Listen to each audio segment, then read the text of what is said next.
Les mystères de la caverne de l'Esprit. En plein cœur des montagnes escarpées du massif des Arcanes, se cachait une caverne mystérieuse, réputée pour ses phénomènes étranges et ses énigmes complexes. La légende disait que cette caverne, perdue dans la brume et la végétation dense, abritait des secrets liés à l'intellect humain et à la sagesse ancienne. Cette histoire captivante attira le professeur Auguste Renaud, un éminent neurologue et psychologue connu pour ses recherches sur le potentiel de l'esprit humain. Accompagné de son assistante, la brillante docteure Claire Dubois, spécialiste en cognition et en philosophie, et du jeune mathématicien Lucien Marchand, l'équipe était prête pour une expédition qui promettait d'explorer les limites de la connaissance et de l'intelligence. Leur objectif était de comprendre les mystères que la caverne détenait et de percer les secrets de l'intellect caché dans ses profondeurs. Dès leur arrivée, le paysage environnant offrit un spectacle d'une beauté sauvage. Les montagnes environnantes, couvertes d'une dense végétation, semblaient protéger la caverne comme un précieux secret. Le ciel, d'un gris plombé, ajoutait une aura de mystère au décor, tandis que la brume serpente entre les arbres, enveloppant le paysage d'une atmosphère intrigante. Nous avons enfin atteint notre destination, annonça le professeur Renaud, le regard empreint d'anticipation. La caverne de l'esprit est réputée pour ses défis intellectuels. Chaque recoin pourrait contenir des indices sur la nature de l'intelligence et de la conscience humaine. Le groupe installa son camp à l'entrée de la caverne, où la fraîcheur de l'air contrastait fortement avec la chaleur de la journée. Les tentes, soigneusement montées, formaient un abri contre le froid croissant.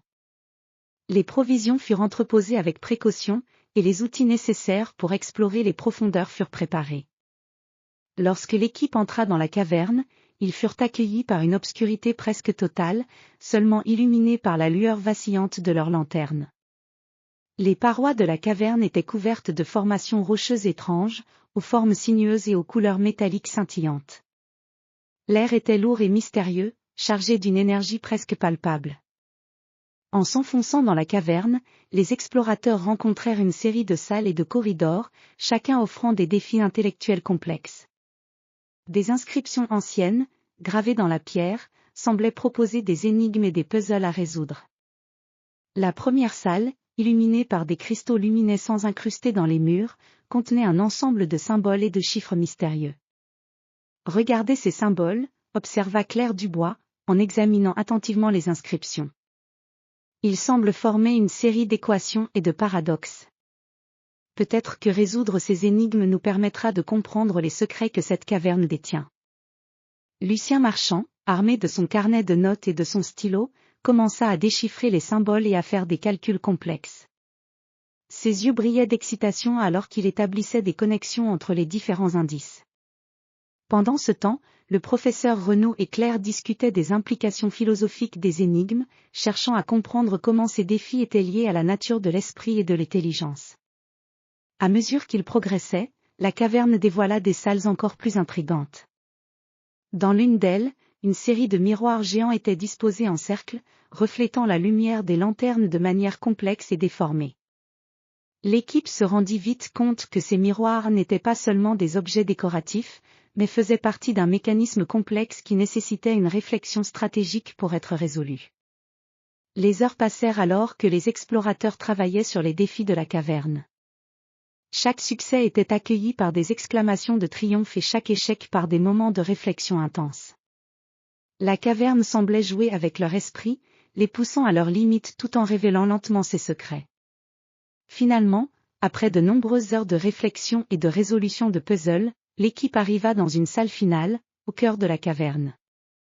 Cette salle était ornée de fresques anciennes représentant des figures mythologiques et des scènes de sagesse ancienne. Au centre se trouvait un autel en pierre, sur lequel reposait un vieux manuscrit enveloppé dans une couverture de cuir.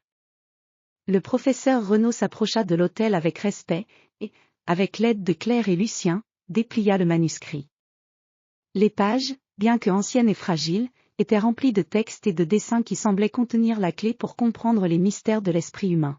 « Nous avons réussi, dit le professeur Renaud, sa voix empreinte d'émotion. Ce manuscrit pourrait contenir des révélations importantes sur l'intellect et la conscience. Notre exploration nous a permis de découvrir des connaissances qui étaient cachées depuis des siècles. » L'équipe retourna au camp, remplis de fierté et de satisfaction. Leur aventure dans la caverne de l'esprit avait non seulement testé leurs capacités intellectuelles mais avait également révélé des aspects profonds de la nature humaine.